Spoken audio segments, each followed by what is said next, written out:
সকলকে জানাই বিজয়ার প্রীতি ও শুভেচ্ছা। তোমাদের সবাইকে শুভ বিজয়া।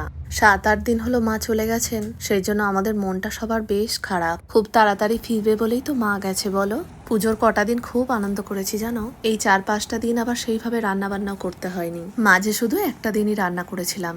মা আসবে আবার সেই একটা বছরের অপেক্ষা। পুজোর এই 4-5টা দিনকে খুব মিস করি। আমার ভালো মনে আছে জানো, ছোটবেলায় পুজোর বেশ কিছুদিন আগে থেকেই আমরা সব বন্ধুরা মিলে ঠিক করে রাখতাম কবে মেহেন্দি পরা হবে, পুজোর 4-5টা দিনের মধ্যে কে কোন দিন কোন জামাটা পরবে। ওই শৈশবটাকে যেন এখন আমি আমার সোনার মধ্যে দেখতে পাই। পুজো দেওয়া হয়ে গেছে, চলো এবার দুপুরে রান্নাটা সেরে ফেলি। আজকে একদম সিম্পল দুটো নিরামিষ পদ রান্না করব। ঝিঙে আলু পোস্ত করব আর এই মানকচুটা দিয়ে ভর্তা বানাবো। মানকচুর ভর্তা অনেক রকমেরই হয়, এই ভর্তাটা আমি আমার দিদার কাছ থেকে শিখেছি। 2-3 দিন আগে মানকচুটাকে বাজার থেকে নিয়ে এসেছি তো সেই জন্য একটু কালো কালো লাগছে। আমার জানো তো মানকচু, ওল, কচুর শাক খেতে ভীষণ ভালো লাগে, সেই জন্য আমি এখন প্রায় দিনই বাড়িতে রান্না করি। আগে তো এগুলো ছাড়ানোর টেকনিকটা জানতাম না, তাই হাত চুলকানোর ভয়টা পেতাম। সেই জন্য যখনই খেতে মন চাইতো তখনই দিদাকে বলতাম।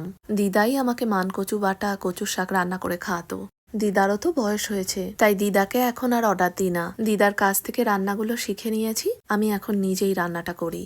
এই ভর্তাটাকে কালো জিরে, রসুন, কাঁচা লঙ্কা বাটা দিয়েও করা যায়, আবার নিরামিষের দিনে পোস্ত, তিল, সাদা সর্ষে, কাঁচা লঙ্কা বাটা দিয়েও বানানো যায়।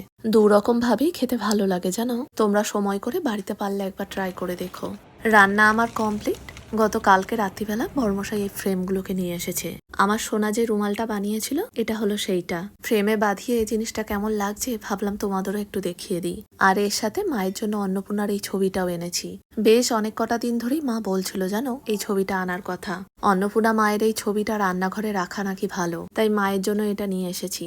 আজকে সন্ধ্যাবেলায় সময় পেলে ভাবছি মাকে ফটোটা দিয়ে আসবো। চলো তাহলে এবার লাঞ্চটা সেরে ফেলি। মানকচুর ভর্তাটা এত সুন্দর খেতে হয়েছে জানো, শুধু ভর্তা দিয়েই আমার ভাতটা খাওয়া হয়ে যাবে। আমার সোনা তো এই দিয়ে খেতে পারবে না, সেই জন্য পোস্তটা বানিয়েছি। তাহলে চলো আজকের মতন এখানেই ভ্লগটাকে শেষ করছি। আর যদি ভ্লগটা ভালো লেগে থাকে অবশ্যই কিন্তু যাওয়ার আগে একটা লাইক কমেন্ট করে দিও।